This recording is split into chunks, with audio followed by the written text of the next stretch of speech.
পৃথিবীর সবচেয়ে দামি বস্তু হচ্ছে মহিলা, পৃথিবীর সবচেয়ে সম্মানী বস্তু হচ্ছে মহিলা, পৃথিবীর সবচেয়ে উত্তম বস্তু হচ্ছে মহিলা, শান্তি দেওয়ার বস্তু হচ্ছে মহিলা, তৃপ্তি দেওয়ার বস্তু হচ্ছে মহিলা, সার্বিক সুবিধা দেওয়ার বস্তু হচ্ছে মহিলা। মহিলাই সারাদিন রান্না বান্না করার পরে কারেন্ট না থাকলে আপনাকে বাতাস পাখাতে এক হাতে বাতাস করে আর এক হাতে খাদ্য পানি আপনার মুখে তুলে দেয়। এই হলো মহিলা। মহিলাকে আপনি চিনেন, মাথায় গোবর আছে, এই জন্য আপনি তাকে চাকরি করতে পাঠিয়েছেন। ও চাকরি করতে যাবে কেন? সর্ব ধরনের সুবিধার জন্য হচ্ছে মহিলা, সর্ব ধরনের কল্যাণের জন্য হচ্ছে মহিলা, সুখ শান্তি তৃপ্তির জন্য হচ্ছে মহিলা।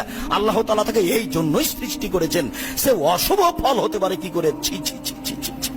মানুষের আচরণ, মানুষের চরিত্র, মানুষের জ্ঞান গরিমা এই দোয়াটা সবাই শিখে নেন। নামতে নামতে আল্লাহুম্মা কফিনিহিম বিমা শি'তা, নিয়ে চলে গেছে। আল্লাহুম্মা কফিনিহিম বিমা শি'তা, অর্থ হচ্ছে হে আল্লাহ করা হারাম, আমার বিপক্ষে